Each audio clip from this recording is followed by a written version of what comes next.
Welcome to another VCV rack video tutorial. This tutorial models one feature of the Buchla 266 source of uncertainty hardware. The model is suggested by the depth patch example toggling sample and holds. We will be following that patch example and then showing a way to use the patch. First, we get an LFO1 from Fundamentals. So, then we're going to get clock divider.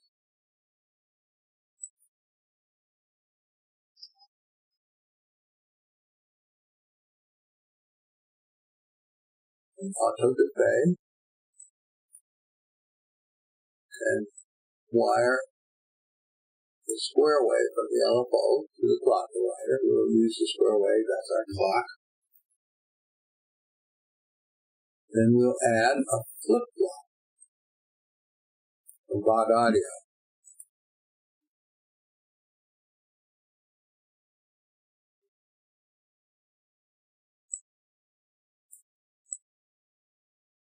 FlipFlop, every time it gets a signal, the state of these two outputs change. One goes low, the other one goes high. So every time it gets a signal, it looks like it's flopping back and forth, back and forth. According to the model, we would trigger it from the divide by 2 clock divider. Let's look at that with the scope.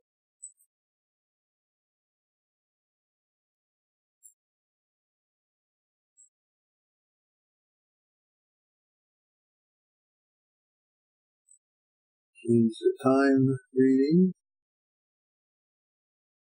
and change the level of the Y.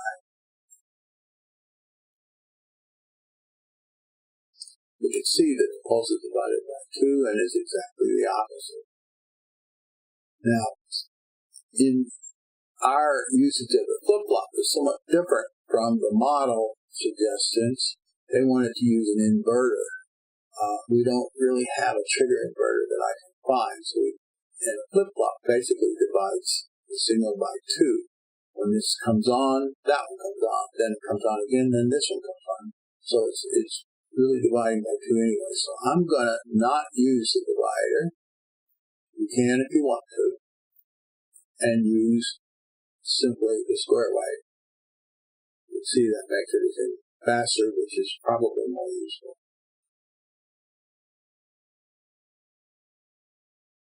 Rid of the scope.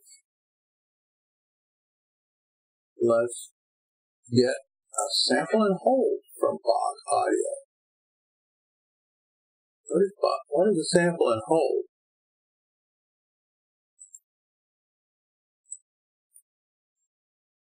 When a sample and hold receives a trigger, it samples its input. Now, in this case, we're not providing an input, we are providing a trigger from the flip-flop. And these sample and holds on this plugin have a noise wave built in, so that you don't have to provide an input noise or other wave. It will sample what it's got. When it samples that, it takes the frequency it finds and holds that until it gets another trigger. So if we have a trigger to both of the sample and holds that are on this plugin, we will have 2 alternating signals of frequencies coming out. Now we can consider those frequencies notes. We can use them as notes. That is really what the original toggling sample and hold example was all about. It was just what we built here. Pretty simple. Really, we don't even need the divider, so it's only 3 plugins. But how do we use it? Do you know? Let's see. I think if we treat these as notes, we'll pick the audio output. I pick direct sound and default device. Then we will pick the fundamental mixer.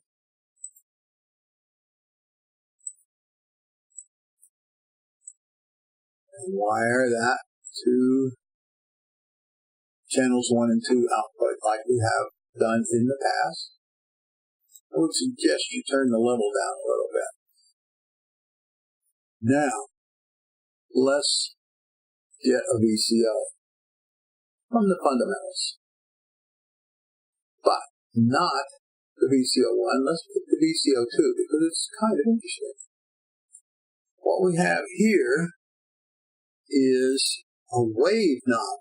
We don't have outputs for sine, triangle, saw, and square. So what does that do? Let's, again, hit the scope. Let's put an output on the scope. Alright? If I move the wave knob all the way to the left, we've got a pretty passable sine wave. Let's move the time to look at it more carefully. If I turn the knob for wave clockwise, you'll see it morphing.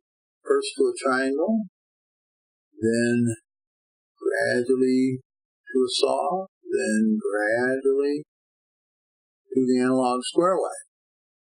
So there's all things in between there, as you could see if we hook that up. It's going to sound different as we move that. We have a different shaped wave.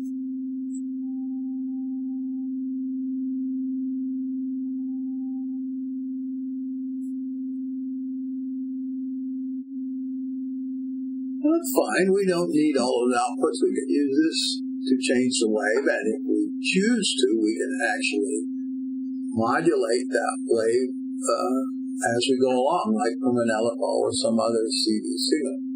Now, where's the note input? That is the FM input here. That's the frequency modulation. Let's get that from the output of the sample and hold on top there.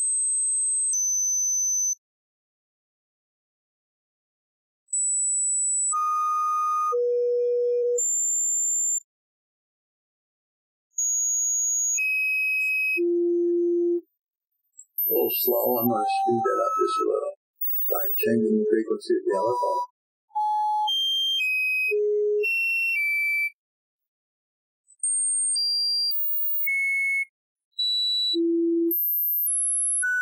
Now let's get another VCO.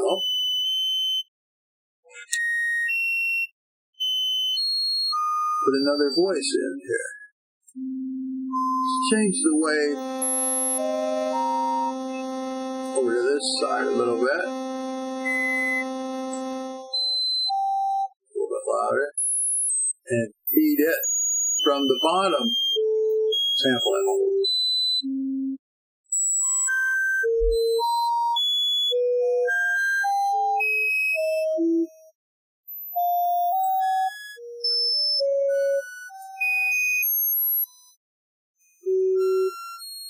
That's an output. It's not very musical. It's pretty random. Let's make it a little bit more musical by quantizing the signals so that they actually stay within a single scale. Let's search for a quantizer. There are a number of them.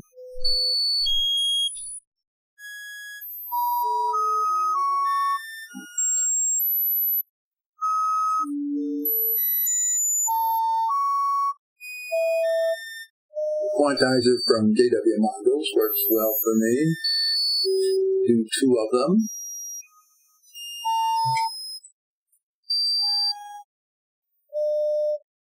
So we can simply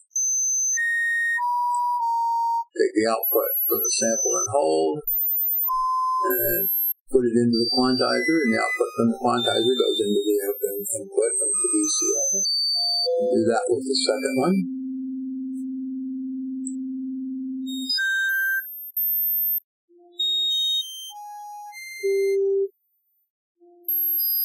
Now we can adjust quantizers to whatever scale we want. I'm going to change mine to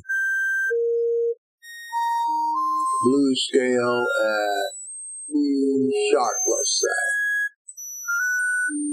I have to adjust both of them independently.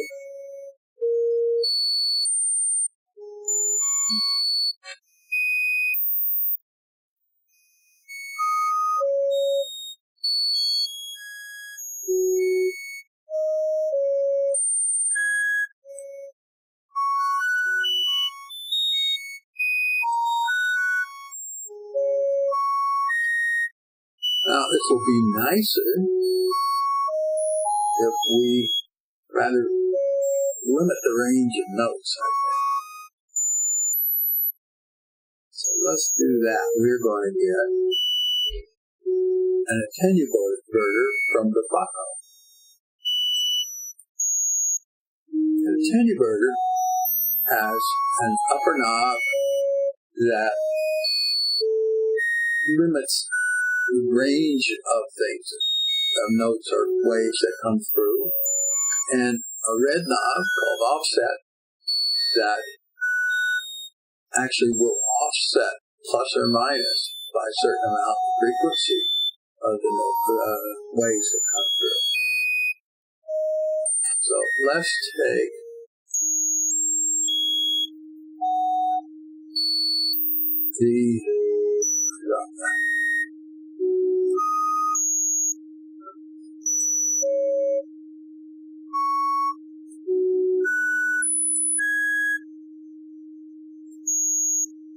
and now we've converted the bottom sample and hold.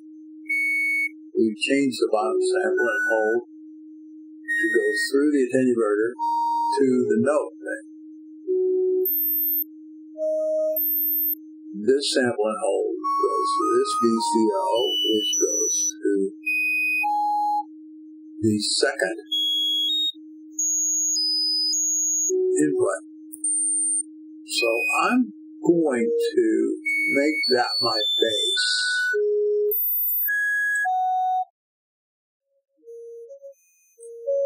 You can see I can lower the pitch a little bit.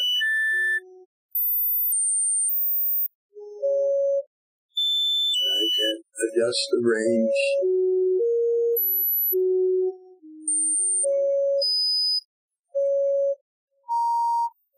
Now let's make the other. Oops, that's not right.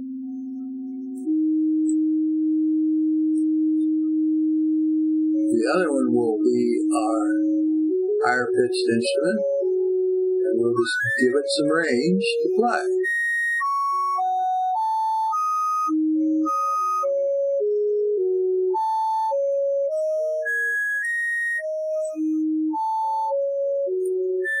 You can mix them wherever you want.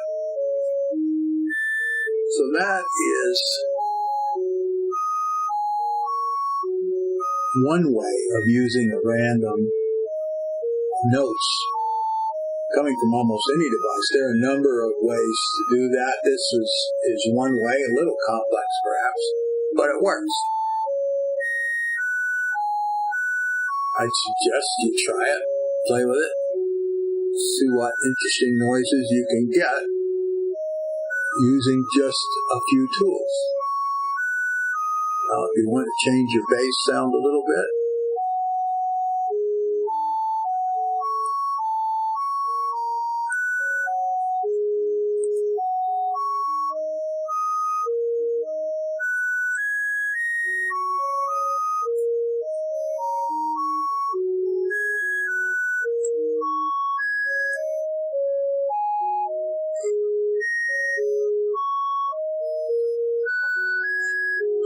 a lot of things to play with. Have fun. I'm Cyball. Maybe I'll see you again.